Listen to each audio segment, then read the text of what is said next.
Bienvenidos a la unidad 2, bloque 2.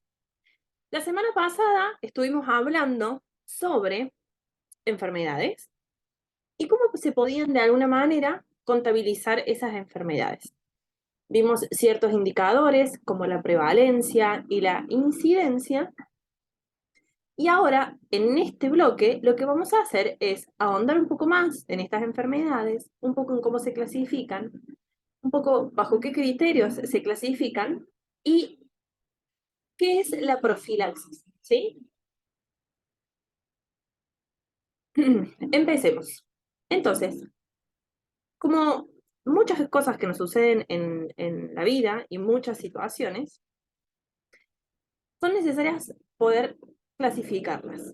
Y esas clasificaciones se realizan bajo diferentes parámetros.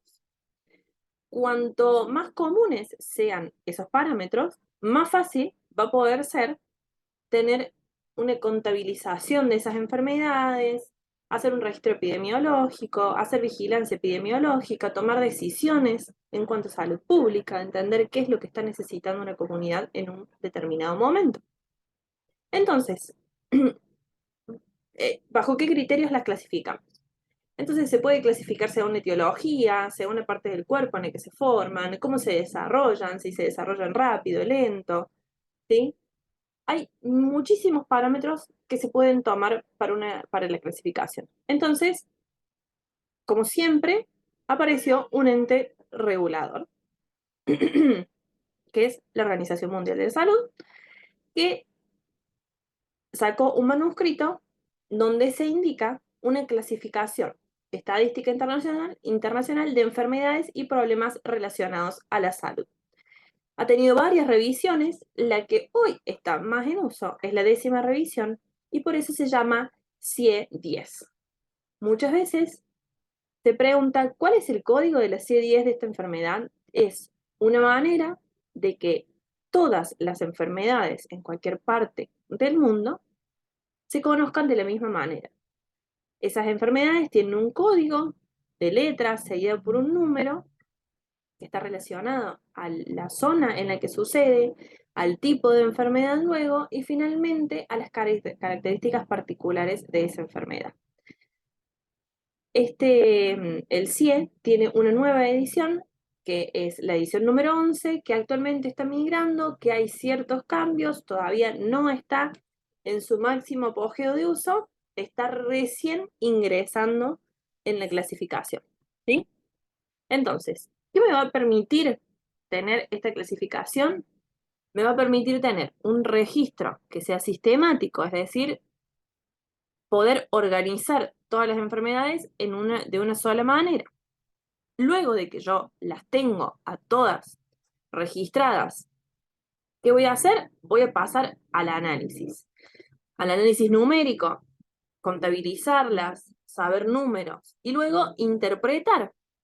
Y una vez que yo tenga esa interpretación, se puede comparar tanto a nivel local como a nivel provincial, a nivel nacional, a nivel de distintas zonas, a nivel internacional, en distintas épocas, también, por ejemplo, si es invierno, si es verano, etcétera, y de esa manera voy a poder tener una forma completa de analizar qué es lo que está pasando con ciertas enfermedades.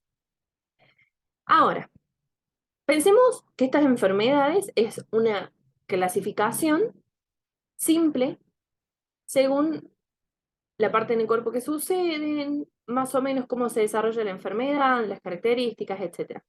Ahora, ¿tiene eso que ver con la salud pública? En algún punto sí, en el sentido de que ayuda a que todos hablen el mismo idioma y se entienda de qué enfermedad estamos hablando. Pero ¿sabemos qué impacto real tiene esa enfermedad en un contexto socioeconómico, cultural determinado? Realmente puede llegar a ser difícil que solamente con una letra y un número se pueda definir todo eso. Entonces, en particular, para lo que es visión, se extendió un documento que es el Informe Mundial sobre la Visión. Y ese documento hace una proposición de clasificación de las enfermedades que generalmente no causan deficiencia visual, de las que sí causan deficiencia visual. ¿Por qué? Entendiendo que en la deficiencia visual radica la parte más difícil que tiene que tratar la salud pública. Entonces, está orientada justamente al objetivo de la salud pública, esta división. ¿Sí? Pensemos que eh, cuanto más pobre es una zona, ¿sí? Un país que esté en vías de desarrollo comparado a un país que esté en desarrollo, una enfermedad va a causar mucho más daño en un país que está en vías de desarrollo que en uno de desarrollo.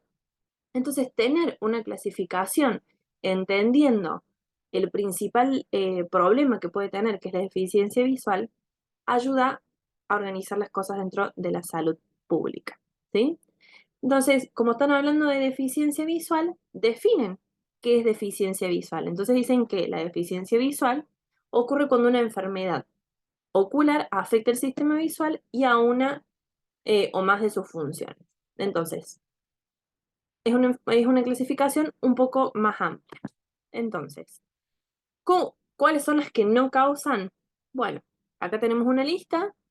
Ahora, ¿qué pasa? Estas enfermedades, si yo no las trato, pueden llegar a causar complicaciones y eventualmente podrían llegar a causar algún tipo de deficiencia, pero en líneas generales, si son tratadas, no tenemos ningún drama. Ahora, hay otros tipos de afecciones que son más graves, como por ejemplo un glaucoma, como por ejemplo el tracoma, que sí pueden llegar a causar deficiencia visual. Entonces, en ese sentido, em, realizan esa división bajo ciertas enfermedades que sí y las que no.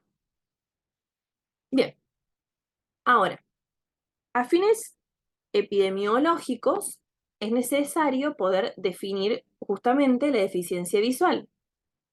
El informe sobre visión ya me dijo que es deficiencia visual, ya dijo cuáles son las enfermedades que pueden causar de las que no, pero necesito de alguna manera, ¿sí?, lograr eh, alguna forma numérica de contabilizar esto, algún parámetro que yo pueda analizar.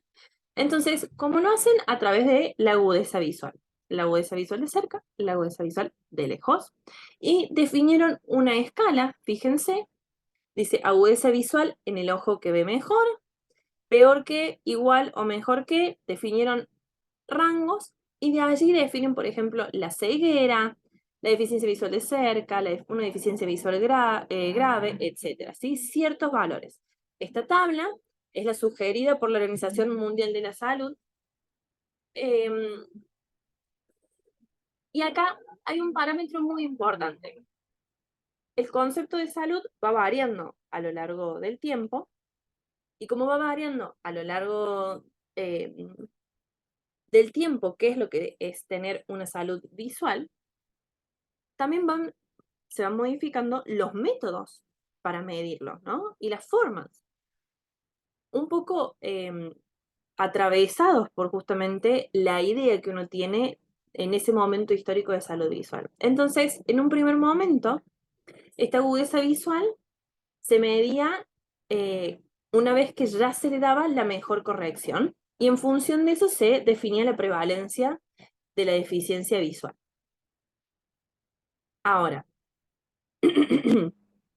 entendieron que ese parámetro capaz no era tan real porque en realidad la persona ya llegaba con una deficiencia visual que era corregida eventualmente.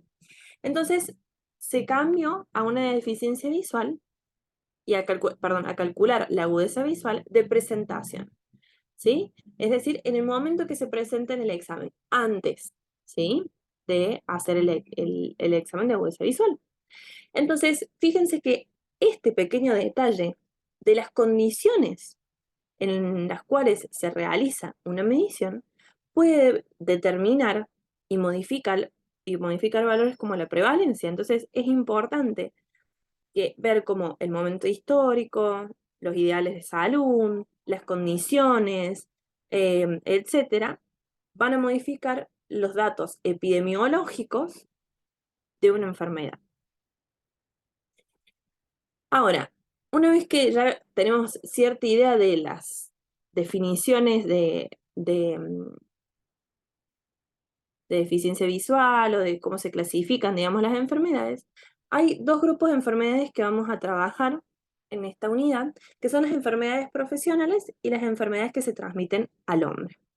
Entonces, estas enfermedades profesionales son un grupo de enfermedades donde, así como tenemos la Organización Mundial de la Salud, también tenemos la Organización Internacional del Trabajo, que rige, obviamente, todas las situaciones relacionadas al trabajo de las personas.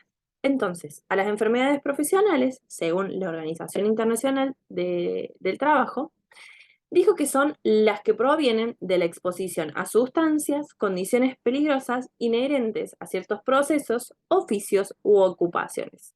¿Sí? ¿Qué quiere decir? En otras palabras, va a ser aquellas enfermedades, ¿sí?, que pudieran haber sido de alguna manera evitables si esa persona hubiera estado en otro trabajo. ¿Sí? Ahora, ¿cómo se trata esto en Argentina? En Argentina hay una ley en donde se definió qué es una enfermedad profesional y cuáles son las enfermedades profesionales. Estas enfermedades profesionales, anualmente, debido a que justamente las profesiones se van modificando y hay profesiones que quedan obsoletas y pero nuevas profesiones que van apareciendo, se define cuáles son las enfermedades que pueden llegar a surgir. Entonces, todas aquellas enfermedades que se encuentren en ese listado van a ser consideradas en Argentina enfermedades profesionales, ¿sí? Si no está incluida en ese listado, puede existir la manera de que se incluya como una enfermedad profesional, pero es un poco más difícil, ¿sí? Entonces, si ustedes se fijan en el apunte, van a ver que ustedes tienen un link, el cual va a ser muy importante que ustedes lo tengan a mano para poder seguir trabajando en esta unidad. Nombra enfermedades como la conjuntivitis, la blefaritis, la queratitis. Nombra también las cataratas. Entonces, hay enfermedades profesionales relacionadas a la salud visual. Entonces, es importante que sepamos que existen ciertos pacientes cuyas enfermedades van a estar netamente relacionadas a su profesión. ¿Sí? ¿Cuáles son las enfermedades profesionales más comunes o que más ocurren según la bibliografía y según charlas entre ustedes también y charlas con el equipo docente? En un primer momento, los traumatismos, ¿sí? Los traumatismos, hay ciertas profesiones que son más propensas a sufrir un traumatismo, como por ejemplo todas aquellas relacionadas a algún oficio, como por ejemplo la parte metalúrgica, los carpinteros. Es muy fácil, ¿sí?, que tengan algún tipo de traumatismo debido a un agente físico, ¿sí? Entonces, en estos traumatismos, realmente es muy simple establecer cuál es el agente vulnerante y la lesión en el ojo. Pero ¿qué pasa?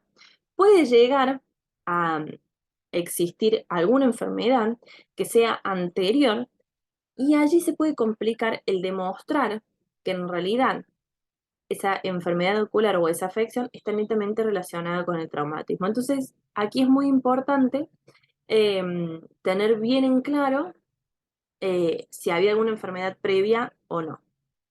Ahora, ¿qué pasa?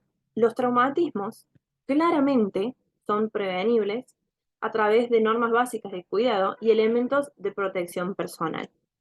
Los elementos de protección personal existen, los elementos de protección profesional están obligatoriamente, digamos, obligatoriamente se tienen que usar, pero muchas veces existen problemas con la regulación. Entonces, es allí donde hay que hacer hincapié y donde hay que hacer presión en que las políticas públicas de salud hagan campañas para que se incluyan elementos de protección personal visual, ¿sí? Es decir, antiparras, gafas de seguridad, etcétera, ¿sí? Entonces, los traumatismos están ampliamente relacionados con la salud pública porque si se aumenta y se mejora eh, la regulación respecto al uso de elementos de protección personal, automáticamente disminuye los traumatismos como enfermedad profesional, ¿sí? Y la otra, muy relacionada al último tiempo, es la astenopia, eh, que justamente es conocida también como fatiga visual, donde un factor de riesgo de padecerla va a ser el uso prolongado de las pantallas.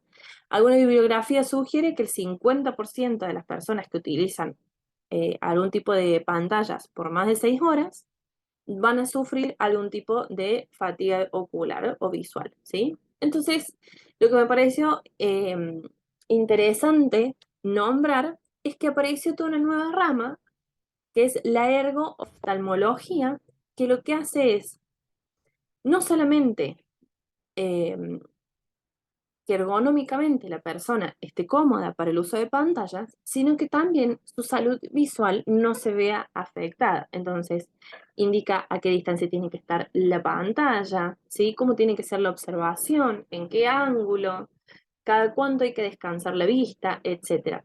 Me pareció una disciplina bastante interesante, ¿sí? Ahora, así como tenemos el gran grupo de las enfermedades profesionales, también tenemos las enfermedades que son transmisibles al hombre. ¿Qué va a ser una enfermedad que sea transmisible al hombre?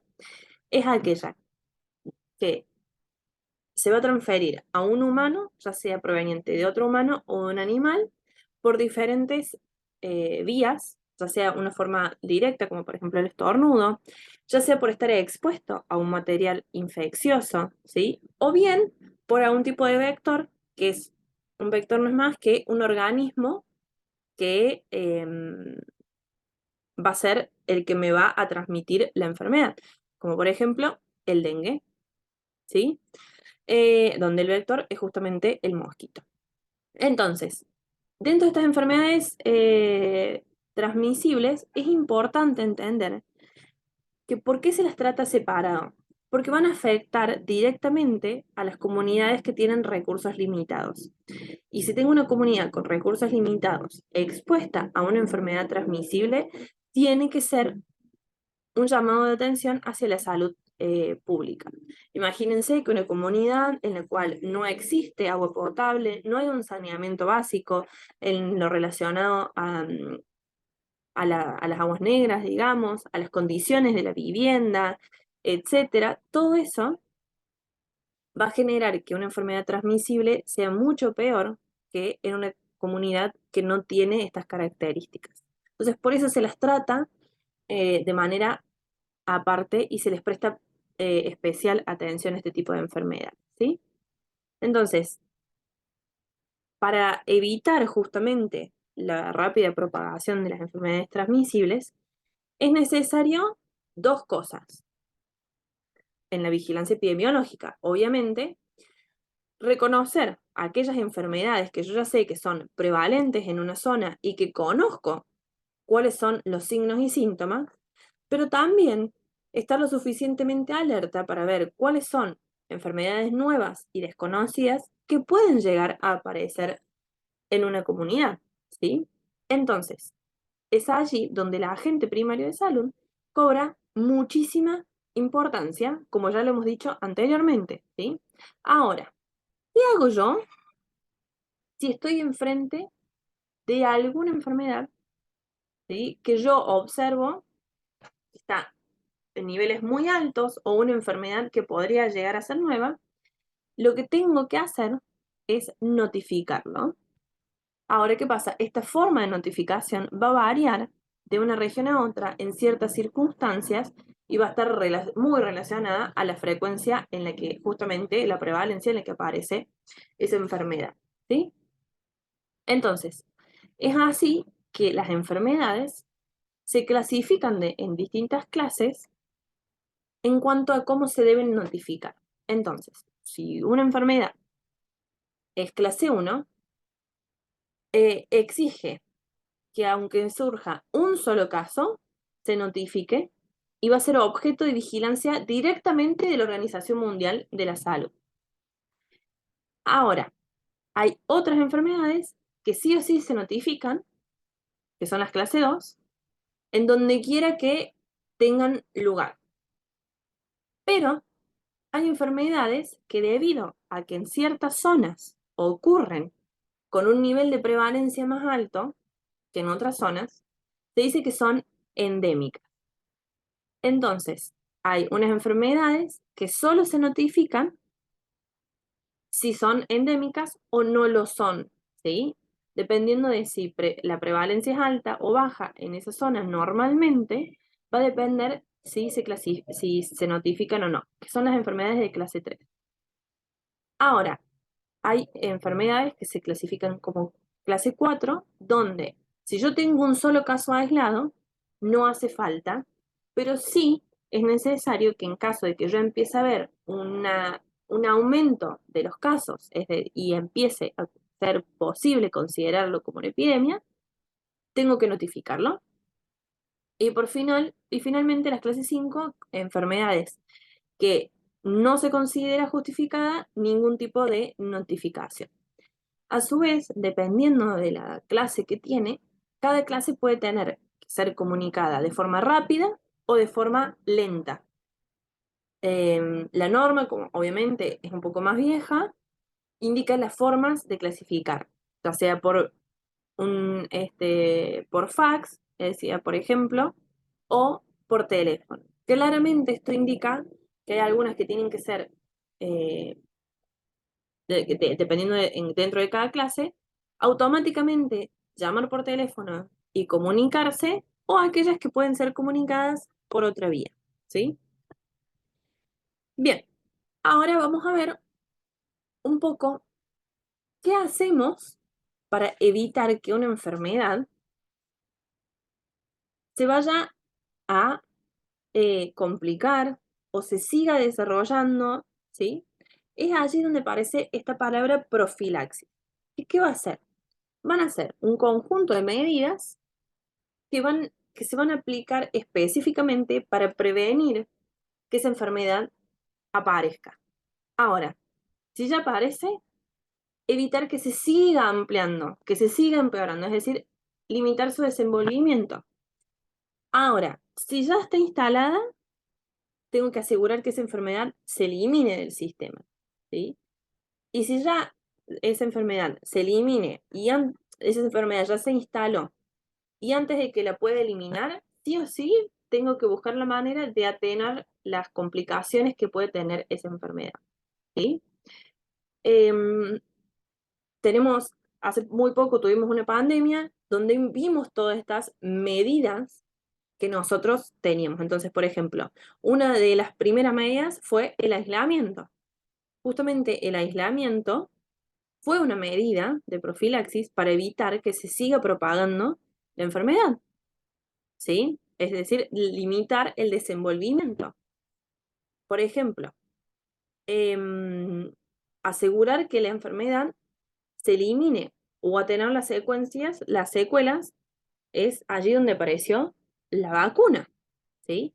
Ahora, si la enfermedad ya estaba complicada, ¿sí? Lo primero que te decían, hay que evitar la neumonía, ¿sí? Entonces, se buscaban formas de que una vez que la persona tuviera COVID, evitar justamente que se complicara hacia una neumonía. Todas esas eran medidas de profilaxis de una enfermedad, ¿sí? En particular. Ahora, cuando la profilaxis es a través de medicamentos químicos o de sustancias químicas, se llama específicamente quimioprofilaxis, ¿sí?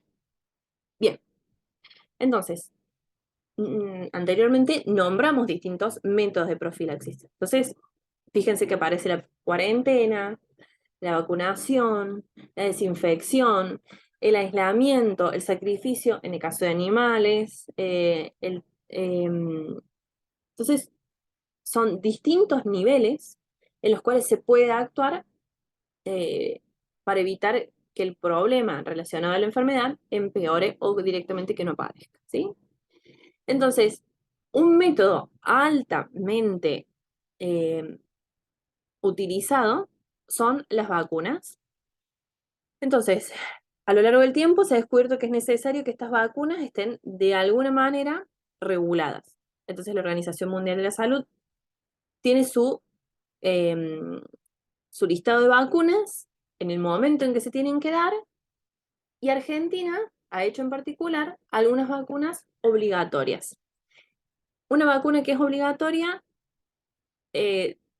asegura digamos, el Ministerio de Salud que es gratuita. Entonces, todas las vacunas del plan de vacunación, del carnet de vacunación, son gratuitas en vacunatorios de todo el país.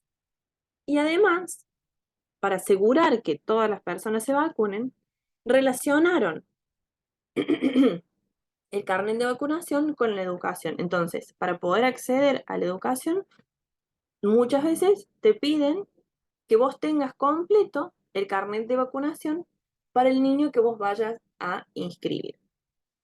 En particular, hay dos vacunas que son de interés para la salud visual, ya que esas enfermedades generan o pueden llegar a generar algún tipo de afección visual.